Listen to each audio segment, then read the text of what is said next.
बिहार में जो शैक्षणिक अराजकता है वो बिल्कुल चरम पर है। यही तो है दुर्भाग्य। और हमारे जो मुख्यमंत्री हैं पलटू राम, वो ललन सिंह को लंगड़ी मारने के फिराक में लगे हुए हैं। द्विवेदी साहब भी अब मुझसे सीनियर हैं, लेकिन मैं क्या कहूँ, वो भी एक विवादित पदाधिकारी हैं। उनको तो पलटू राम को कोई मतलब ही नहीं है कि लड़के लड़कियाँ धक्के खा रहे हैं, उनमें क्या फ्रस्ट्रेशन हो रहा है। बिहार का दुर्भाग्य है कि जो विवादित लोग होते हैं, दागी लोग होते हैं, उनको सरकार पूरा पुरस्कार देती है। नमस्कार, आप देख रहे हैं देशवा न्यूज और मैं हूं निखिल। देखिए, बिहार में दरोगा बहाली हुई, जिसको लेकर अब चर्चाएं काफ़ी तेज हैं।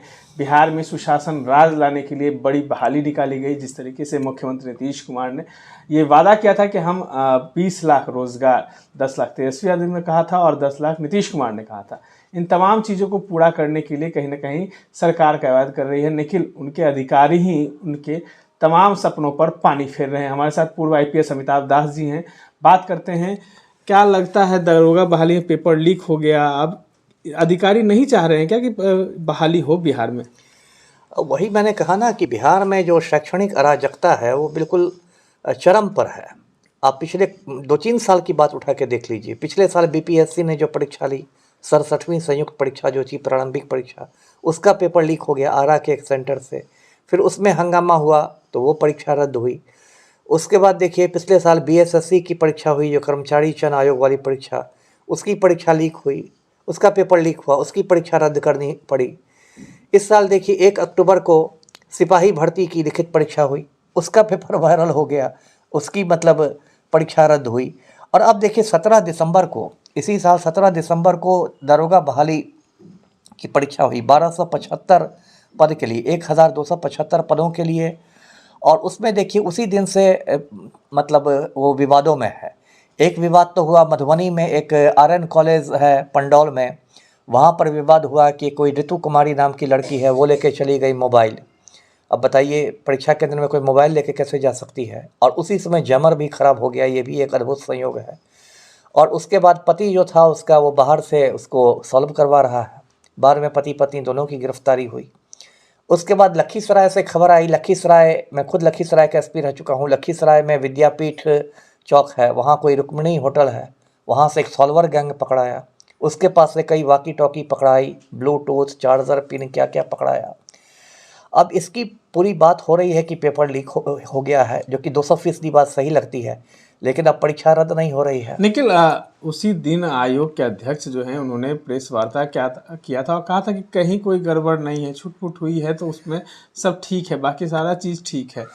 अब वो क्या कहेंगे, वो तो मतलब आयोग के ही खुद अध्यक्ष हैं। आपको मैं बता दूं कि एक सिपाही भर्ती की वीज़ा परीक्षा का जब पेपर लीक हुआ था 1 अक्टूबर को, तो उस समय जो चेयरमैन थे संजीव सिंघल साहब, उन्होंने कहा था सब कुछ ठीक है, सब कुछ ठीक है।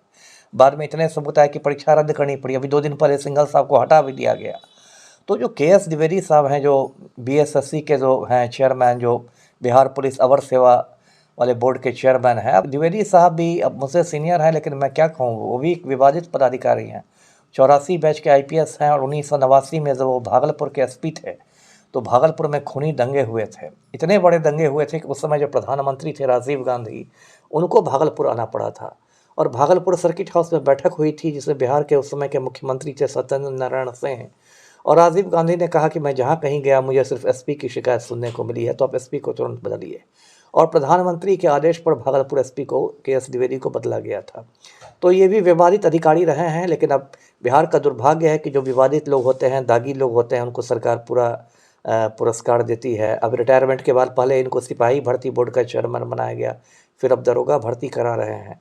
लेकिन इस परीक्षा को रद्द तो होना ही चाहिए। 2-3 दिनों से देखिए लड़के लड़कियों का आंदोलन भी शुरू हो गया है। पटना में भी बहुत सारे लड़के लड़कियां सड़कों पर निकले। बहुत सारे जो कोचिंग संस्थान हैं, जो दरोगा लोगों की कोचिंग कराते हैं, वे लोग भी निकले। फिर कल यानी 29 दिसंबर को भी उन लोगों ने आह्वान किया है कि वो लोग भी निकलेंगे सड़कों पर। वहाँ पर जो है प्रेमचंद रंगशाला जो है, वहाँ पर राजेंद्र नगर में, वहाँ लोग इकट्ठे होंगे, वहाँ से इकट्ठा होकर निकलेंगे।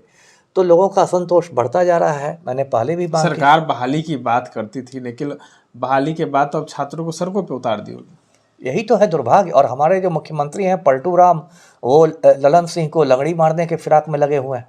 उनका भी एक सूत्री कार्यक्रम चल रहा है कि कैसे ललन सिंह को लंगड़ी मार दी जाए, ललन सिंह को राष्ट्रीय अध्यक्ष की कुर्सी से उतार दिया जाए।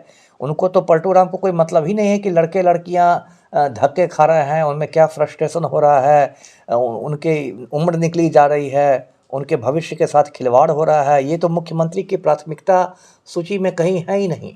तो ये तो बहुत दुर्भाग्य की बात है। चलिए देखिए किस तरीके से तमाम बातों को पूर्व IPS अमिताभ दास ने रखा है। लगातार छात्र हित में बात करते रहते हैं, लेकिन कहीं ना कहीं बिहार में जिस तरीके से सरकार नीतीश कुमार हैं या तेजस्वी यादव हो, ये दोनों बात करते हैं कि बिहार में हम रोजगार देंगे और बड़ी बहाली करेंगे, तो अब छात्र बहाली के बजाय सड़कों पर अपना हक मांग रहे हैं कि, और जिस तरीके से छात्र परेशान होकर परीक्षा देते हैं, एक तो उन्हें खुद चिंता होती है, अब छात्र सड़कों पर उतरेंगे और अपने हक हुकाम की मांग के लिए वो आंदोलन करेंगे। इस तरह के तमाम अपडेट्स के लिए बने रहे देशवा न्यूज़ के साथ। धन्यवाद।